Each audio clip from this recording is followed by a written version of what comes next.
Salut!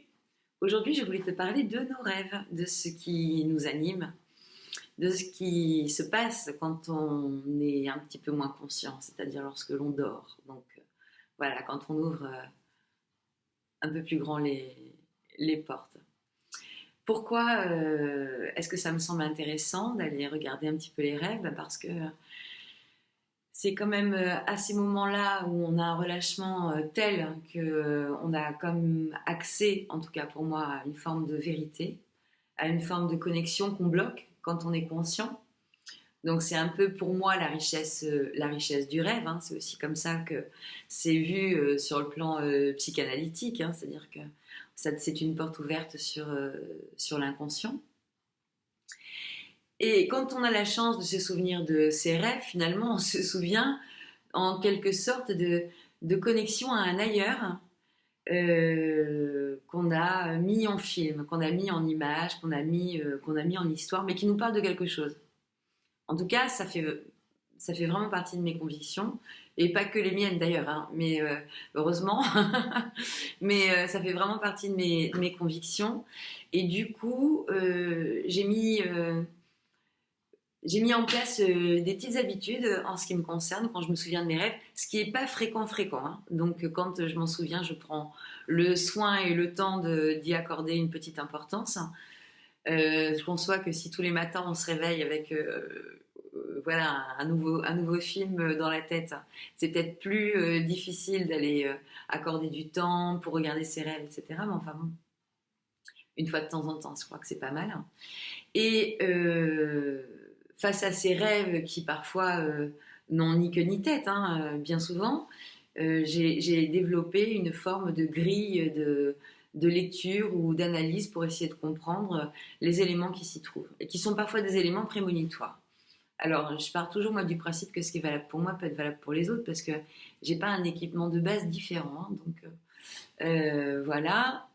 Alors pourquoi pas toi essayer d'aller discerner la notion prémonitoire de tes rêves aussi, en ce qui te concerne toi, mais aussi en ce qui te concerne voilà, plein de personnes, en sachant que dans le rêve prémonitoire, il y a des informations qui vont être heureuses à entendre et il y a aussi des informations qui peuvent être un peu stressantes, voire même très très stressantes.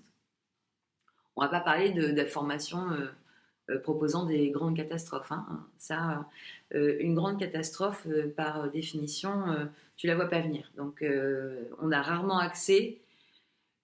C'est-à-dire que, non, il faut que je prenne un tout petit point pour expliquer cette pensée-là. Dans tout ce qui va être prémonitoire, prémonition, précognition de ce qui peut se passer. Moi, ce que je constate, hein, c'est que quand quelqu'un a à vivre une expérience initiatique, quelque chose de particulièrement fort et douloureux, ça peut être perçu, ça peut être flairé, senti, mais rarement en trait pour trait ou en mot pour mot par rapport à ce qui pouvait être vu initialement. Pourquoi? Parce que dans l'expérience initiatique et dans la brutalité des expériences initiatiques, il y a l'esprit de la surprise qui compte. Et justement que tu ne pouvais pas le prévoir. Voilà, donc il y a un socle d'informations qui est caché à chacun de nous et c'est normal, hein. C'est complètement normal. On a parfois besoin de vivre des effets un peu bouchon de champagne sur le plan énergétique et donc il y a toute une partie des choses qu'on n'est pas du tout en capacité d'anticiper, mais le moins du monde. Et c'est parfait comme ça, c'est vraiment comme ça qu'on se... qu'on s'élève. Il n'y a pas d'autre mot. Alors, les rêves, du coup, donc ne crains rien par rapport à la capacité prémonitoire de tes rêves et c'est pas utile d'aller afficher un espèce de drapeau de peur en disant mais je peux pas savoir trop. Non, parce que de toute façon, ce que tu ne peux pas savoir, tu n'as pas accès à ce savoir-là. C'est-à-dire que c'est quand même bien fait. En revanche, hein, tout ce qui est porté à ta connaissance a un sens. Rien n'est gratuit dans la nature, rien n'est gratuit dans le fonctionnement de notre corps humain, rien n'est gratuit dans le fonctionnement de notre cerveau, de notre mémoire. En tout cas, c'est vraiment comme ça, moi, que je vis les choses et que je les ressens. Et donc là, les rêves, si on s'en rappelle, bah écoute, moi j'ai envie de te dire, il faut peut-être regarder un petit peu de quoi il est question. Alors comment je procède, si ça t'inspire, si ça te dit, voilà, je vais certainement créer un petit document synthétique dans quelques jours. Donc, si ça t'intéresse, n'hésite pas à me faire un petit mail, je te l'enverrai, je te le partagerai avec plaisir. La première impression, en fait, ça va être justement cette impression-là. Donc, la première chose qu'on va retenir au réveil, la sensation qu'on va avoir au réveil avant d'avoir vraiment le flash des images, ça va être notre émotion et notre sensation. Et déjà en deux grandes cases, agréable ou désagréable. Premier départ, il ne faut pas chercher à être trop précis. Il faut vraiment partir très très large parce que si on part pas large, on induit, et si on induit, on peut vraiment faire des erreurs d'interprétation. Donc on démarre basique, agréable, désagréable. Et ensuite, on va aller définir si c'est agréable, c'est parce qu'on est soulagé, parce qu'on est heureux, parce qu'on avait l'impression d'atteindre un objectif, si c'est désagréable, parce qu'il y a eu de la peur, de la surprise, du stress, de la colère, enfin voilà, tout ça, on va essayer de le définir. Et puis ensuite, on va aller regarder le décor global. Et le décor, on va le regarder par rapport à notre champ d'expérience individuel, mais aussi par rapport au champ culturel. Alors, je vais te prendre un exemple d'un rêve qui s'est avéré être prémonitoire après analyse que j'ai fait.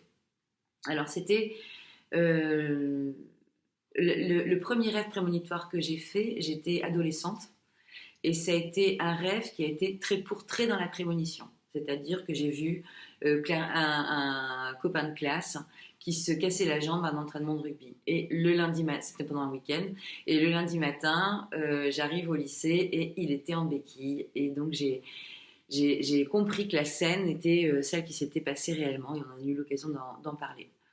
Alors, c'était, tu vois, un rêve prémonitoire pur, mais sans impact sur ma vie. Ça m'a pas du tout touché moi. Ce copain de classe, c'était un copain de classe, c'était pas un amoureux, c'était voilà un copain que j'aimais bien.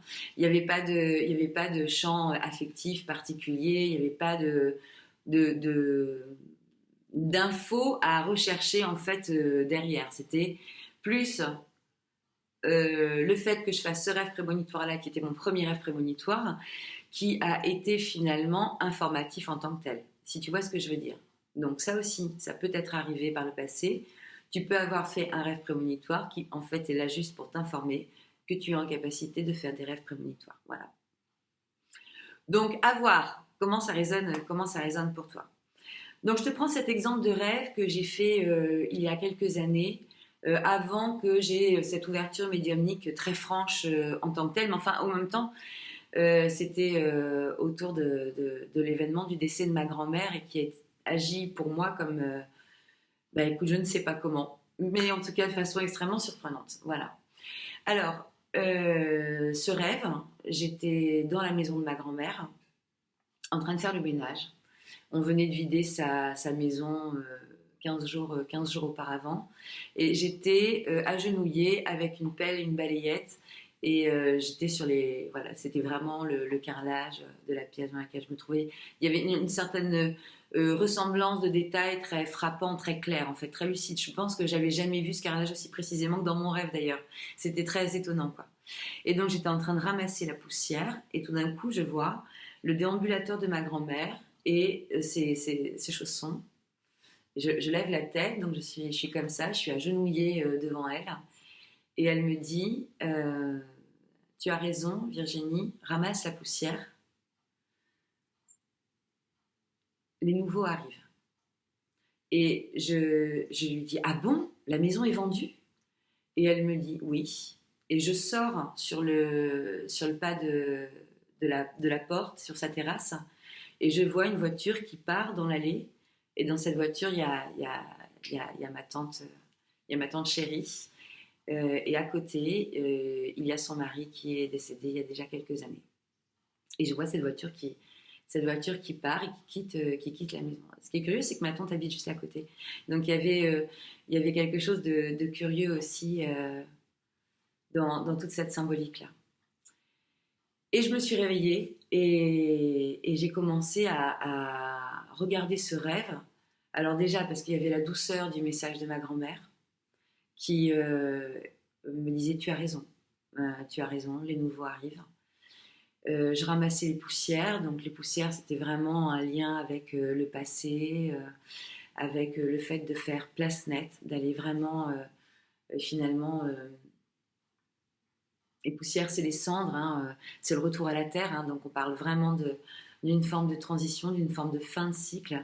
La dernière phase de dégradation du corps humain, c'est la poussière. Hein, on l'a dans le texte sacré, tu es poussière, tu retourneras à la poussière. Autour du décès de ma grand-mère, ça avait toute cette signifiance aussi culturelle très profonde et qui ne parle pas finalement de mon expérience, mais qui parle de notre expérience à tous. On est tous susceptibles de faire des rêves de poussière, de faire des rêves de ménage au moment où on a perdu quelqu'un. On parle de ça, on parle de notre action inconsciente sur notre travail de deuil lorsqu'on est là-dessus. Et puis, il y avait cette information, les nouveaux arrivent. Donc les nouveaux arrivent, voilà, la vie revient. La vie revient, donc cette maison, voilà, elle est terminée. Il faut effectivement la vider. Et puis...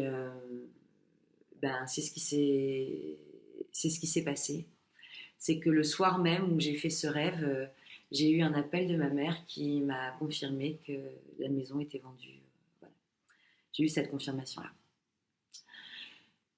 C'était pas la maison est vendue, point barre. C'était avec une signifiance derrière et au-delà de la maison est vendue, c'était qu'est-ce qui se passe dans la vente de cette maison, quelle est la transition qui se passe. Et effectivement, on balaye. Et effectivement, lorsqu'il y a des décès, eh bien, tout change. L'arbre généalogique change, se modifie, les générations évoluent. Les prochaines à partir ne deviennent plus les mêmes. Et il y avait tout ça, en fait, dans le registre de ce rêve autour de la poussière, tout ce chambardement. Un autre rêve que je pourrais te citer, alors encore plus inaccessible sur le plan prémonitoire sans passer par l'analyse, j'ai rêvé que je retrouvais sur mon chemin pour aller à mon atelier une de mes chaussettes. Une paire de chaussettes dorées que j'adore, et j'ai retrouvé une de mes chaussettes comme ça par terre. Je la ramassais, très étonnée, et puis je me voyais quelques instants après dire à mon compagnon, dis donc, tu sais pas quoi, j'ai retrouvé ma chaussette. Bon, alors là, typiquement, tu vois, si je me souvenais tous les jours de mes rêves, clairement, celui-là, je pense que je serais complètement passée à côté, parce qu'il avait tellement une espèce de forme d'insignifiance que, bon, voilà, je ne me serais pas attardée dessus. En définitive, il a fallu que j'aille jusqu'à la source de la chaussette. Où est-ce que j'avais acheté cette paire de chaussettes dorées ? Quel était le sens de cette paire de chaussettes dorées ? Qu'est-ce que je m'étais dit en l'achetant ? Pour comprendre qu'on m'annonçait une visite. Une visite de quelqu'un qui venait de l'endroit où j'avais acheté cette paire de chaussettes.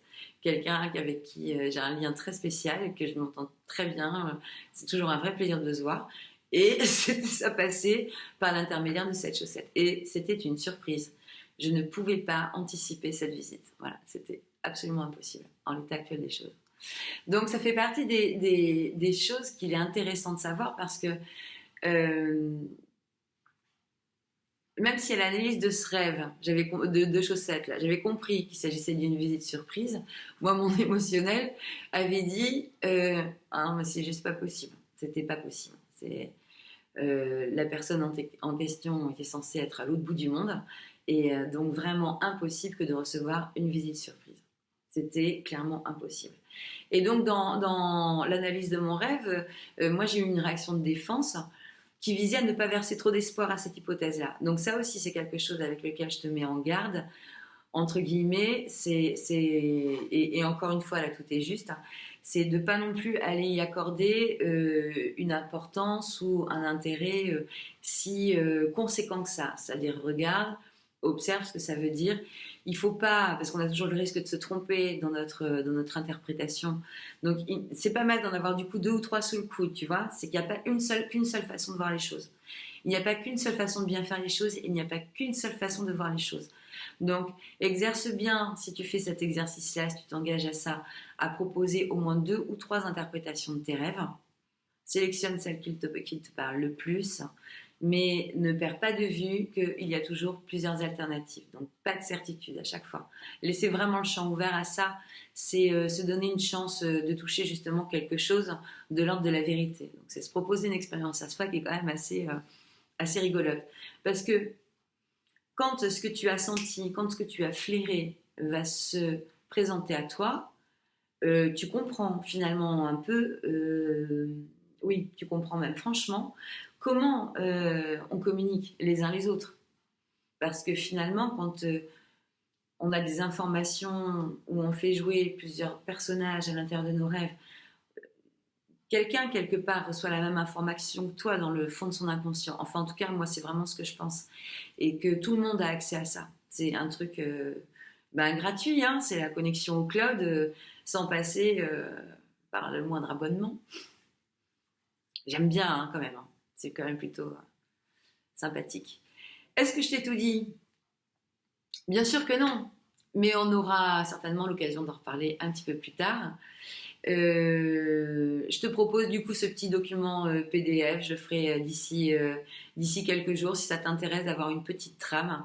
Voilà, où on décortique champ expérientiel, champ culturel, champ religieux, pourquoi pas, des symboliques des rêves, avec aussi des zones pour aller regarder un peu les couleurs. Les couleurs sont aussi très très importantes. Donc si tu veux regarder ça, on en parlera certainement des couleurs. J'aimerais bien réussir à faire une petite vidéo sur les chakras en le liant aux notes de musique et aux couleurs, mais c'est un petit peu long et j'ai pas énormément de temps, donc il faudrait que je morcelle ça en vidéo d'un quart d'heure. Donc ça fait 7 vidéos d'un quart d'heure à faire. Et là, concrètement, comment te dire? C'est funky, quoi. Allez, je t'embrasse.